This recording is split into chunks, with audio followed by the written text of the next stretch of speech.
విశాఖపట్నంలోని రుషికొండ బీచ్లో మంత్రి కందుల దుర్గేష్ బ్లూ ఫ్లాగ్ను ఆవిష్కరించారు. దీంతో మళ్లీ రుషికొండ బీచ్లో బ్లూ ఫ్లాగ్ రెపరెపలాడింది. కూటమి ప్రభుత్వ చొరవతో బ్లూ ఫ్లాగ్ గుర్తింపు మళ్లీ వచ్చింది.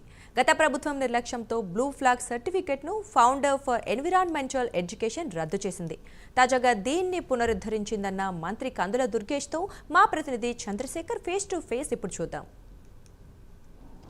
బ్లూ ఫ్లాగ్ బీచ్ని పూర్వ పద్ధతిలోకి తీసుకురావడం, బ్లూ ఫ్లాగ్ ఎగిరేలాగా చేయటం అనేటువంటి కార్యక్రమాన్ని చేపట్టినటువంటి జిల్లా యంత్రాంగానికి, అదేవిధంగా పర్యాటక శాఖ అధికారులందరికీ కూడా అభినందనలు తెలియజేస్తున్నాను. ఇది ఈ చిన్నపాటి ఇబ్బంది కూడా గత ప్రభుత్వం తాలూకు తప్పుడు విధానాల వల్ల ఈ రకమైనటువంటి ప్రమాదం వచ్చింది. ఇవాళ మేము ఈ ప్రభుత్వం పూర్తిగా ఈ కూటమి ప్రభుత్వం అంకితభావంతో అన్ని బీచ్ల్ని 974 కిలోమీటర్ల పొడవున ఉన్నటువంటి మన తీర ప్రాంతాన్ని అభివృద్ధి చేయడానికి, తద్వారా కేవలం ఈ ఒక్క చోట మాత్రమే కాకుండా కనీసం మరో 3-4 చోట్ల బ్లూ ఫ్లాగ్ని తెచ్చుకునే విధంగా అత్యున్నత ప్రమాణాలను ఏర్పరచుకోవాలనేటువంటి ఆలోచన చేస్తూ ఉన్నాం. దానికి సంబంధించి మన విశాఖపట్నం రుషికొండ బీచ్ అత్యున్నతమైనటువంటి ప్రకృతి రమణీయత ఉన్నటువంటి ప్రాంతం ఇది. ఇందులో పర్యావరణ విద్య కల్పించాల్సిన అవసరం, అదేవిధంగా ఏవైతే స్వచ్ఛత పాటించాల్సిన అంశాలు ఉన్నాయో వాటిని తప్పనిసరిగా పాటించే విధంగా చేయటం, పర్యాటకులను ఆకర్షించడం, దానికి సంబంధించినటువంటి కార్యక్రమాలను చేపట్టడం అనేటువంటిది మేము తీసుకున్నటువంటి నిర్ణయాలు.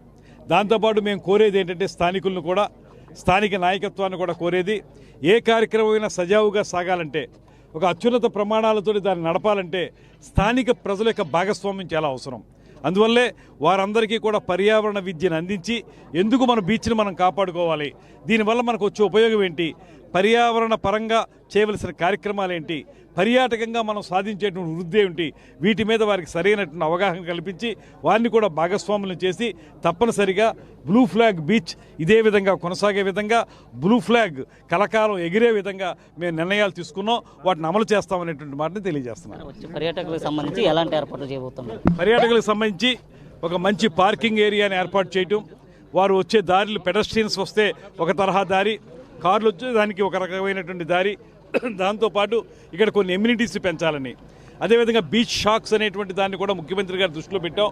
దాని ద్వారా అంతర్జాతీయ పర్యాటకులు కూడా వస్తారు, వారిని కూడా మేము అందరూ ఆకర్షించే విధంగా కొన్ని కార్యక్రమాలు ఇక్కడ చేపడుతున్నాం.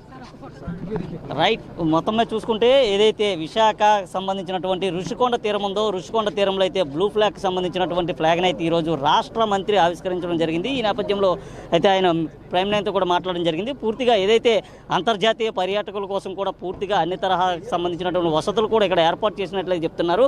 అయితే గత ప్రభుత్వం చేసినటువంటి తప్పిదాల కారణంగానే ఏదైతే రుషికొండ బీచ్కి సంబంధించినటువంటి బ్లూ ఫ్లాగ్ ఉందో అది రద్దయిందని, మరలా దాన్ని పునరుద్ధరించడం కూడా జరిగిందంటూ కూడా చెప్పిన పరిస్థితి కనిపిస్తుంది.